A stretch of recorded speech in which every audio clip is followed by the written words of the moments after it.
Bien-aimés dans le Seigneur, peuple de Dieu, bon après-midi, bonjour, bienvenue sur la radio Menorah Yeshua en ce 27 avril 2020, en direct dans l'un des studios de la radio. Nous sommes contents de vous avoir aujourd'hui, mes bien-aimés. Que la paix de notre Seigneur Jésus-Christ repose sur chacun d'entre nous. Au nom de Jésus, Amen.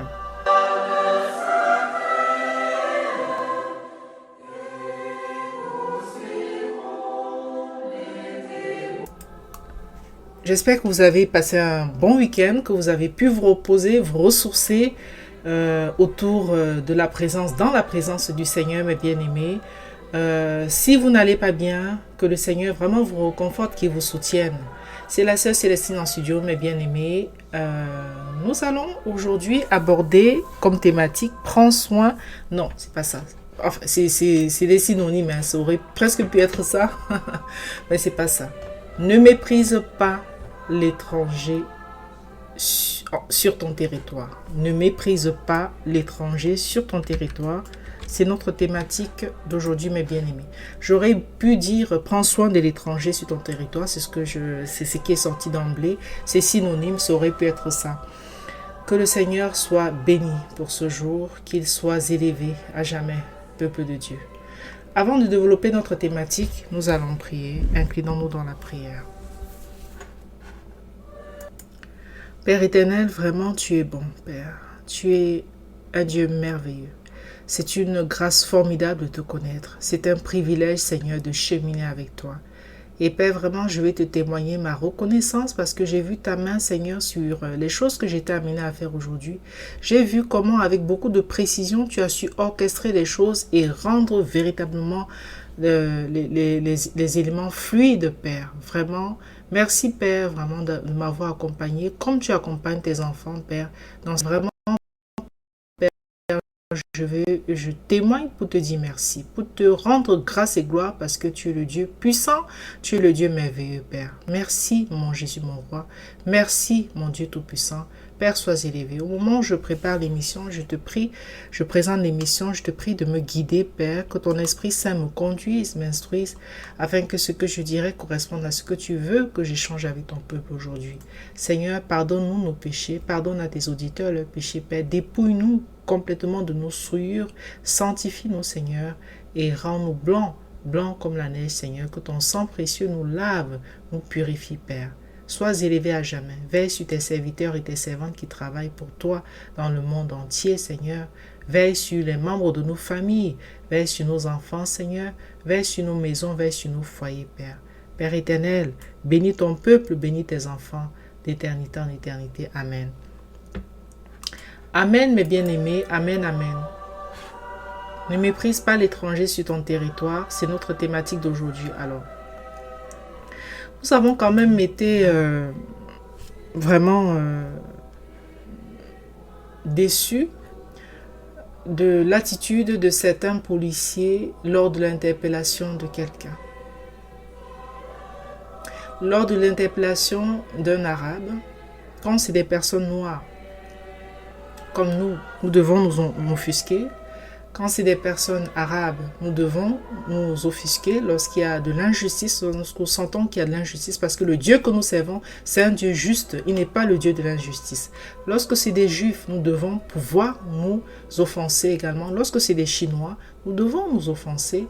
Lorsque c'est des Japonais, quelle que soit la race, les Indiens, quelle que soit la race, mes bien-aimés, ce qui arrive à l'autre, disons-nous toujours que ce qui arrive à l'autre peut nous arriver et nous ne devons en aucun cas se réjouir des misères que quelqu'un peut subir du fait de sa condition raciale, du fait de sa race, du fait de la couleur de sa peau.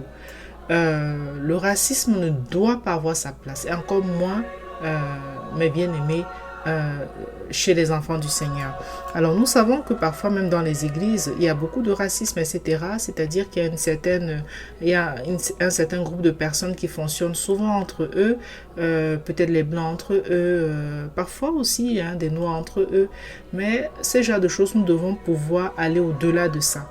Voilà, parce que Dieu est amour. Il a dit, faites de toutes les nations mes disciples. Il n'a pas dit, voilà, je me réserve que à tel.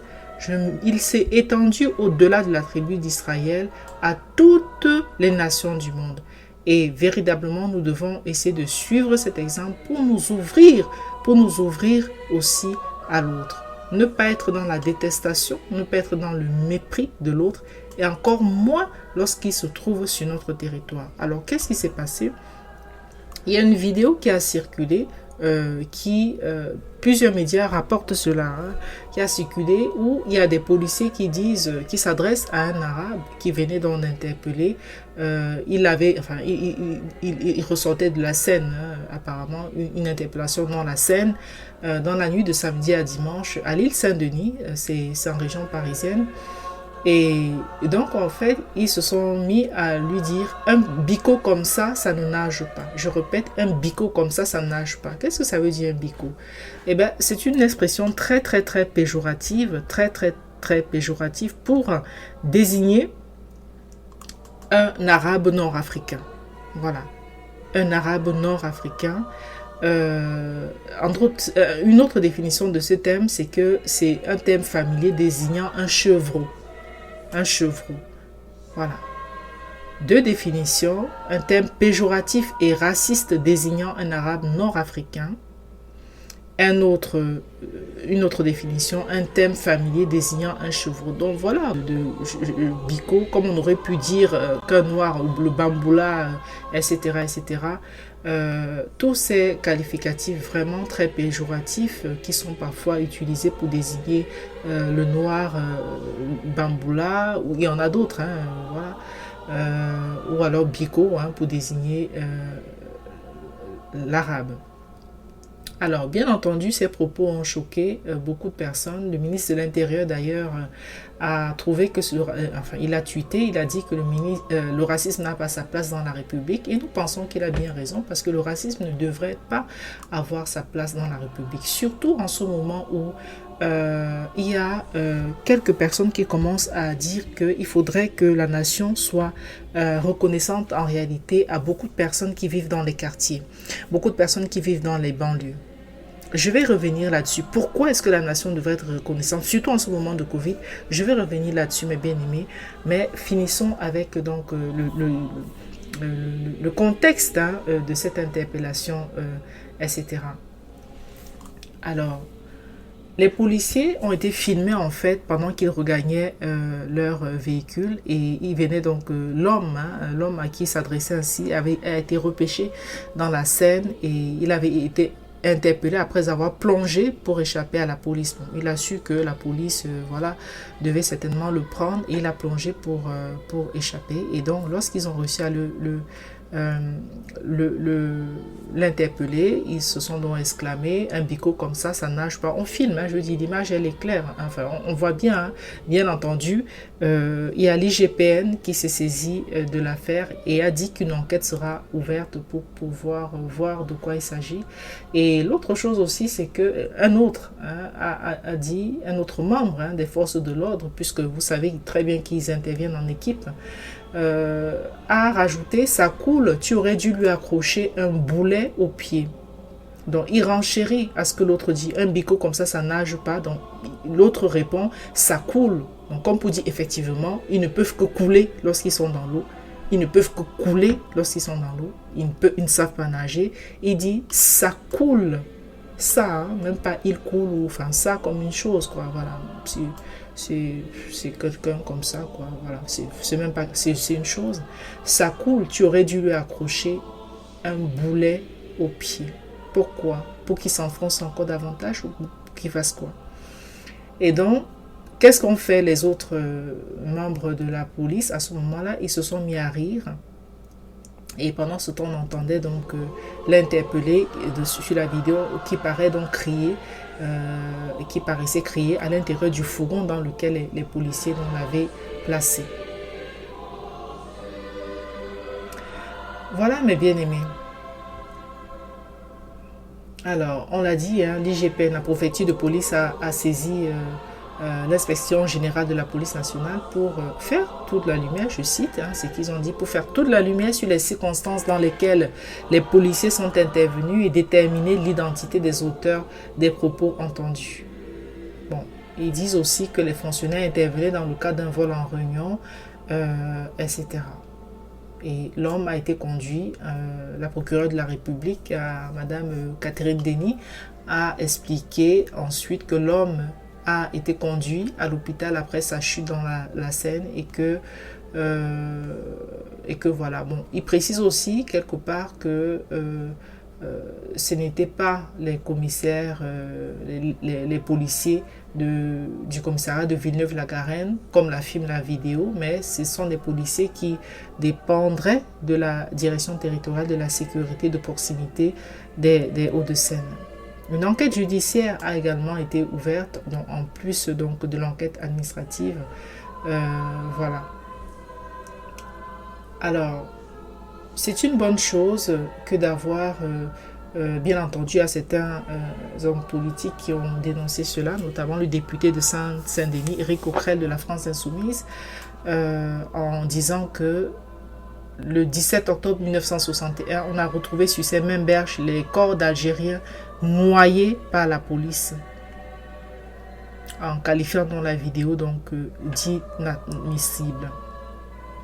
Voilà. Le syndicat aussi de la police alternative police FDT s'indigne aussi de ça quand même, en disant il y a des propos qui semblent particulièrement clairs, l'administration fera le travail qu'elle doit faire, la justice également, et si condamnation il doit y avoir, elles seront à la hauteur de la faute qui a été faite par les policiers. Donc voilà mes bien-aimés, un peu un contexte de racisme, d'insultes même, venant donc des forces de l'ordre criant. Nous savons que la police est censée donner l'exemple dans les comportements, dans les attitudes, etc. et non pas être de ceux qui pourraient donc être fortement critiqués dans le cadre de l'exercice de leur travail. Et nous rappelons également aussi aux jeunes de la banlieue vraiment de savoir se tenir, de ne pas rentrer dans des magouilles bizarres, dans des trafics bizarres, des trafics de drogue, des vols en réunion. Là, on parlait du vol en réunion. Le jeune aussi, vraiment, il est interpellé à pouvoir se ranger parce que le Seigneur ne peut pas nous encourager dans ce genre de choses. Et essayons autant qu'on fait se peut de lui ressembler. Nous décrions les comportements parfois qui manquent de respect aux agents de l'ordre de certaines personnes de banlieue. Tout le monde n'est pas comme ça, Dieu merci, mais il y a certains quand même qui, dès qu'ils voient les flics passer, se mettent à les insulter, etc. Nous dénonçons vraiment, nous décrions ce genre de comportement. Nous devons respecter la police, ils sont là pour travailler, et la police aussi dans le cadre de son travail ne devrait pas justement se retrouver à insulter les gens comme ça en fonction de l'origine, donc en fonction de la couleur de leur peau. Alors, je le disais tout à l'heure, il y a des voix qui commencent à s'élever pour dire que la République devrait être reconnaissante envers les personnes de la cité, les personnes des quartiers, comme on dit, les personnes de la banlieue. Pourquoi? Parce qu'ils se sont rendus compte. Si vous prenez par exemple, mes bien-aimés, le département de la Seine-Saint-Denis, c'est le département de la région parisienne le plus touché par le Covid-19, le plus touché. C'est un petit peu comme si on était dans le Haut-Rhin, etc. Et vous savez que dans ce département-là, il y a une forte communauté d'origine immigrée. Et en fait, il y a des études qui expliquent que ces personnes-là, ça va être les caissiers des supermarchés. Ça va être beaucoup les livreurs. Ça va être des postiers. Ça va être, en fait, ceux qui permettent ça va être des aides-soignants. Ça va être des infirmiers. Vous voyez, ça va être des ambulanciers. Donc, c'est des personnes en fait qui permettent que que les activités de manière générale puissent continuer malgré le confinement. Malgré le confinement.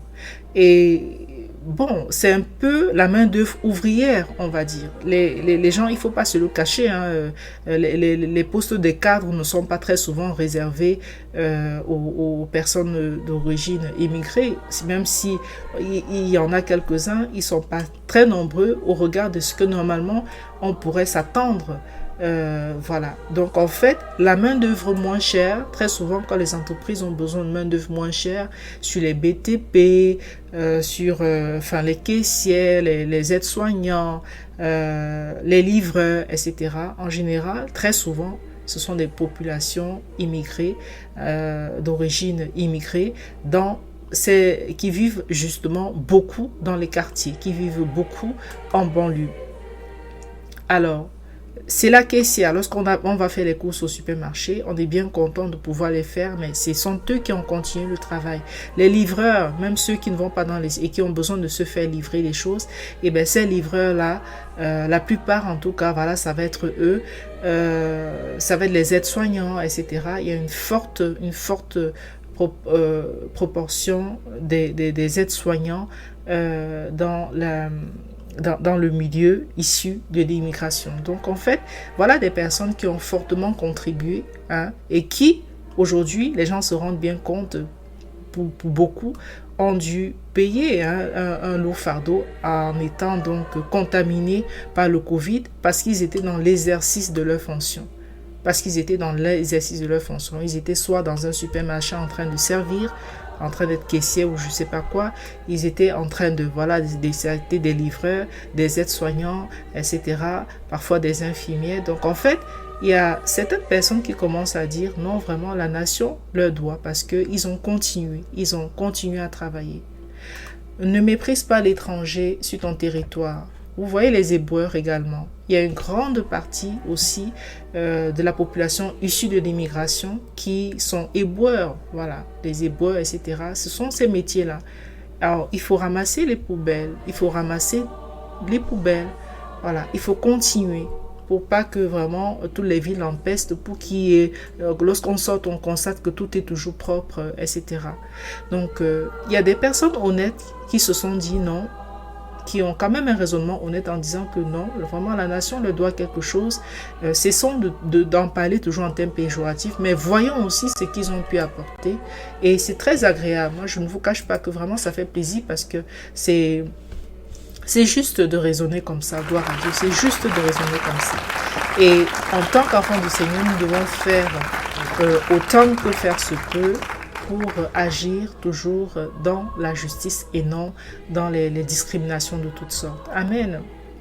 Nous allons partager quelques versets bibliques, mes bien-aimés. Nous commençons par Exode 23 au verset 9. Exode 23 au verset 9. Il dit ceci, la parole de Dieu dit ceci: tu n'opprimeras point l'étranger, car vous savez ce que c'est que d'être étranger, parce que vous avez été étranger au pays d'Égypte. Voilà, le Seigneur Dieu Tout-Puissant, créateur de toutes choses, nous rappelle aujourd'hui encore, mes bien-aimés, de ne pas opprimer l'étranger. Parce qu'il dit, voilà, vous aussi, vous avez été étrangers. Il y a des étrangers qui sont facilement stigmatisables parce qu'ils sont différents. Lorsqu'on regarde leur couleur de peau, c'est criard. Mais pourtant, dans le même temps, il y a d'autres étrangers en notre sein qui sont de la même couleur de peau, enfin de la couleur de peau qui arrange. Et ceux-là, parfois, ne sont pas fortement stigmatisés comme les autres. Comme par exemple les Noirs, comme par exemple les Arabes et parfois les Chinois. Donc, nous devons véritablement essayer, autant que faire se peut, même pas autant que faire se peut, supplier, si on n'arrive pas, demander l'aide de Dieu pour arrêter d'opprimer l'étranger en notre sein, parce que s'ils sont là, ils apportent aussi quelque chose, forcément. Donc, c'est pas que, il n'y a pas que du négatif. On vous a expliqué tout à l'heure, au prix parfois de leur santé, comment d'autres, ces immigrés-là ont donc contribué, continuent de contribuer d'ailleurs pour que les activités, un certain nombre d'activités, un certain nombre de dispositifs de la ville, des différentes villes puissent continuer. Tu n'opprimeras point l'étranger, car vous savez ce que c'est que d'être étranger, parce que vous avez été étranger au pays d'Égypte. Amen. Nous poursuivons, mes bien-aimés, avec le deuxième passage qui se trouve dans Nombre 15, des versets 15 à 16. Nombre 15, des versets 15 à 16. Nous lisons Jean-Frédéric Osterval. Ô assemblée, il y aura une même ordonnance pour vous et pour l'étranger qui fait son séjour parmi vous. Il y aura une même ordonnance perpétuelle d'âge en âge.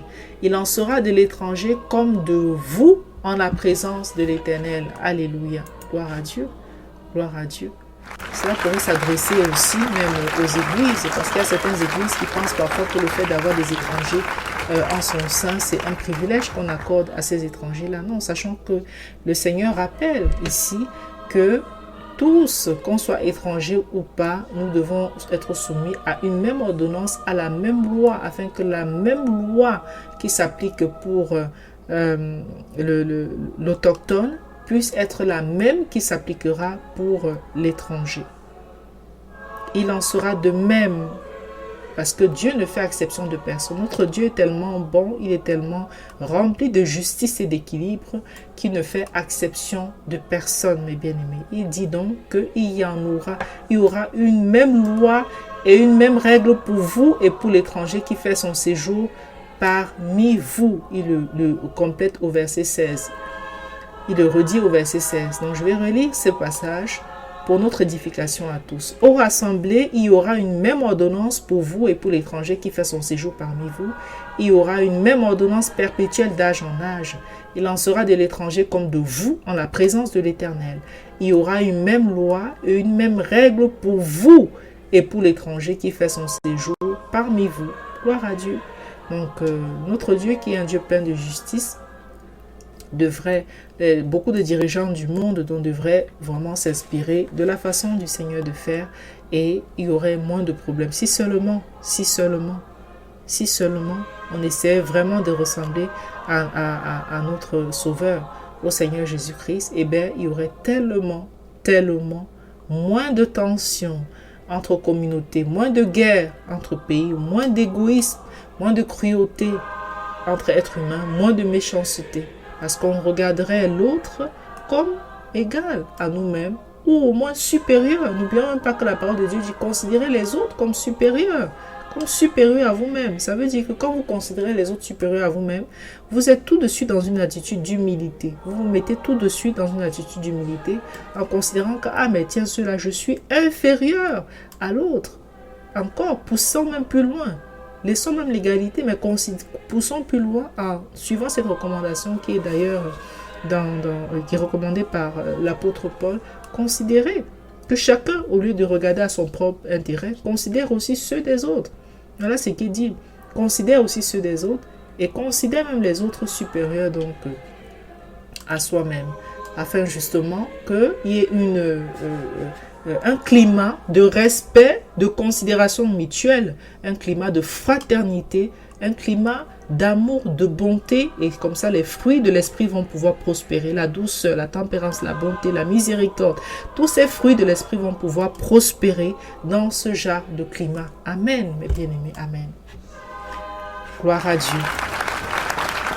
Nous poursuivons avec le psaume 23. Alors, ce psaume-là, je suis tombée dessus ce matin et ça m'a vraiment parlé et vraiment dans ce que j'étais amenée même à faire plus tard dans la journée, j'ai senti que oui, voilà, vraiment le Seigneur est avec ses enfants. Alors, nous partageons le psaume 23, mes bien-aimés, pour nous encourager encore davantage, pour que nous sachions que le Seigneur est avec nous et il ne dévie pas. Il ne dévie pas. C'est une formidable promesse. C'est un psaume que beaucoup d'entre nous connaissons. C'est un psaume vraiment qui est presque complet, vraiment qui est complet, qui vraiment gloire à Dieu pour ce psaume. Nous partageons cela. Psaume de David. L'Éternel est mon berger, je n'aurai point de disette. Il me fait reposer dans des parcs herbeux et il me conduit le long des eaux tranquilles. Il restaure mon âme et il me mène par des sentiers unis, pour l'amour de son nom. Même quand je marcherai par la vallée de l'ombre de la mort, je ne craindrai aucun mal, car tu es avec moi. C'est ton bâton et ta houlette qui me consolent. Tu dresses la table devant moi à la vue de ceux qui me persécutent. Tu oins ma tête d'huile et ma coupe est remplie. Quoi qu'il en soit, les biens et la miséricorde m'accompagneront tous les jours de ma vie et mon habitation sera dans la maison de l'Éternel pour longtemps. Gloire à Dieu. Peut-être, mes bien-aimés, vous qui n'êtes pas habitués donc à la version de Jean-Frédéric Costerval, et nous vous recommandons vivement les Jean-Frédéric Costerval, n'hésitez pas à aller sur le site de la radio. La Bible y a été donc installé par la sœur, vraiment une version très très ancienne d'ailleurs, il me semble de 1771, il me semble, par la sœur Rachel. Donc n'hésitez pas à télécharger, à enregistrer dans vos, voilà, dans vos documents pour de temps en temps vous familiariser aussi avec cette version qui est la version que le Seigneur nous a recommandée. Alors oui, l'Éternel est notre berger, je n'aurai point de disette. Chez vous, peut-être ça va être je ne manquerai de rien. Mais tenons-nous à ce que le Seigneur nous a dit. Donc ne croyez pas que c'est un autre psaume, c'est le même psaume 23 que vous avez peut-être déjà eu à entendre. Mais voilà ce qui est dit. Je vais le relire pour notre édification à tous. Ah, nous avons l'appel de la sœur Rachel. Merci Seigneur. Bonjour sœur Rachel et bienvenue. Bonjour, c'est Célestine, merci beaucoup. J'espère que tu vas bien. Merci. Ça va ma sœur Rachel, ça va, merci. Et toi? D'accord. Non, ça va par la grâce de Dieu. Effectivement, je souhaite compléter par rapport aux jeunes justement des banlieues. J'attendais la fin de l'émission justement pour faire ce partage-là. La pandémie du Covid-19 a été vraiment un accélérateur de toute forme de solidarité. C'est vrai, c'est partout. Mais je rappelle à nos bien-aimés que la Seine-Saint-Denis a été l'un des premiers départements en Île-de-France à être saturé assez rapidement. Et du coup, suite à ça, il y a eu pas mal d'associations qui sont implantées dans ce département du 95 qui justement ont organisé vraiment des circuits de solidarité que je ne pouvais même pas imaginer. On a toujours montré des jeunes de banlieue stigmatisation qui viennent en aide aux personnes isolées, aux personnes âgées, aux personnes en situation de handicap ou de précarité. Ils vont très loin, c'est-à-dire ce sont des bénévoles qui font des courses pour ces personnes justement qui ne peuvent pas sortir facilement, qui ne peuvent pas s'approvisionner. Donc il y a beaucoup de bénévoles comme ça, très jeunes, de 20 à 25 ans pour la plupart. Ils se mobilisent pour pouvoir justement aider ces personnes à faire face au confinement, c'est-à-dire en faisant les courses pour eux, en faisant même des déménagements. J'ai vu des personnes, et c'est vraiment notamment l'association qui s'appelle Young Charity, qui aidait un couple âgé à déménager pendant le confinement, etc. Donc il y a et aussi l'envie de distribuer les colis sans faire des courses aussi. Donc en fait ils disent ceci, c'est que lors de la fermeture d'école, il y a des cantines scolaires aussi qui fermaient, et donc ça fait qu'il y avait beaucoup de nourriture à récupérer, puisque n'oublions pas qu'on a décrété d'un coup de fermer l'école, mais qu'est-ce qu'on fait du stock que les cantines avaient en approvisionnement? Donc ces jeunes se sont dirigés vers les cantines scolaires, ils ont récolté des fruits, des légumes, des produits surgelés, et ils ont collecté et redistribué autour d'eux auprès des personnes qui étaient en situation de précarité vraiment important, sans compter aussi l'organisation du portage des courses pour les personnes âgées, sans compter la collecte des dons pour des personnes en situation précaire et même les déménagements. Donc j'ai vu pas mal d'initiatives comme ça. On a montré souvent à la télé, et même si on passe sur internet, vous pouvez vérifier toutes ces informations. Ces jeunes qui se sont mobilisés et vraiment et ils ne font aucune distinction, c'est-à-dire qu'ils viennent en aide aux personnes de leur département en général, département de Seine-Saint-Denis. En fait, vraiment, j'ai envie de dire aux gens qui ont toujours tendance encore à rétropédaler, à revenir vraiment en arrière, que le Seigneur vraiment vous aide, qui a un problème, mais c'est vous qui avez un problème. Corps de métier, tous les corps de métier, à ne pas profiter justement de toujours réveiller en eux pas dire excès palustre, terme, excès raciste, je ne sais pas quel terme je peux utiliser par rapport à cela. C'est vrai qu'on se plaint toujours, on se dit que dans les jeunes enfants un peu trop, à chaque fois ils parlent de racisme et tout, mais vous croyez bien que de telles initiatives qui sont en train d'être faites, on n'en parle pas beaucoup, mais vraiment c'est à encourager. Voilà une jeunesse qui aurait pu être oisive, qui aurait pu rester simplement comme ça là et tout, mais ils sont mobilisés. Si la pandémie du Covid-19 faire en sorte que la population ne se met pas dans la rue pour revendiquer les droits à l'État, c'est parce qu'il y a des solidarités partout en France. Et c'est parce que justement, il y a ces jeunes, blancs, beurre, tout ce qu'on voudra comme si, pour pallier au manquement administratif pour pallier justement parce que l'État ne peut pas répondre sur tous les terrains. Et ces jeunes courageusement n'hésitent pas à braver la maladie, braver les risques de contagion et ne tiennent pas compte s'ils sont immigrés ou pas, mais pour pouvoir apporter leur part à la contribution patriotique. Et c'est ce qu'on a toujours demandé. Alors, d'où vient aujourd'hui que la police pourrait encore avoir de tels comportements? On voit bien que la police est à milieu de voir les actions qui sont faites vraiment sur le terrain et tout. Donc voilà ma contribution que j'avais envie de dire, sœur Célestine, par rapport justement au sujet que tu as évoqué dans l'émission. Merci beaucoup, sœur Rachel, pour ta riche contribution. Effectivement, ces jeunes de banlieue sont très motivés. Oui, on les a vus effectivement dans les portages de repas, etc., etc. Ils sont emplis d'un grand élan de solidarité. Ces jeunes aussi, donc du 9-13, du 9 le département dont on parlait, la Seine-Saint-Denis. Et justement, sœur Rachel, tout à l'heure, je suivais qu'il y avait une jeune aussi, une basketteuse, une certaine Tchatchouan, c'est un nom qui nous est familier. Et donc, voilà, donc elle a initié avec d'autres personnes, une autre association de Paris, la confection. Donc, ils ont contacté certains couturiers autour d'eux. Ils ont initié la confection des masques, etc. Elle disait que parfois, quand elle voit les gens faire la queue pendant longtemps, comme ça lui faisait vraiment de la peine au cœur. Et donc, elle a essayé aussi à son niveau de faire quelque chose contre ça. Vraiment, effectivement, c'est pour confirmer tout ce que tu as dit, sœur Rachel, si justement, on sent un formidable élan de solidarité, beaucoup de la part donc des jeunes de banlieue. Cette banlieue qui était parfois très souvent stigmatisée, méprisée et vraiment contre toute attente, celle qui se mouille vraiment le maillot pour essayer d'apporter sa petite pierre dans ce combat contre le Covid. Merci beaucoup, sœur Rachel. De rien, ça c'est vraiment merci beaucoup. Justement, même pour finir, justement pour je crois que ça s'appelle Diandra. Voilà. Diandra Tchatchouan, qui est basketteuse française. Oui. Et voilà. effectivement, donc vraiment c'est autant d'initiatives que nous ne pouvons que encourager et que les jeunes se retrouvent aussi leur repère dans cette société. En tout cas, sois bénis et très bonne fin d'émission. À bientôt. À bientôt, sœur Rachel. Merci beaucoup. Que le Seigneur te bénisse. Amen. Amen. Mais bien aimés, nous bénissons l'intervention de la sœur Rachel qui nous a apporté d'autres compléments riches qui témoignent justement de l'élan de solidarité très fort qui a saisi les jeunes de la banlieue pour pouvoir faire chacun à son niveau quelque chose pour lutter contre ce Covid. On a dit très souvent, ce sont eux les caissiers. Très souvent, ce sont eux les éboueurs. Très souvent, ce sont eux qui vont être dans des métiers qui sont parfois très mal payés. Les aides-soignants qui sont parfois mal payés, qui sont pas souvent reconnus.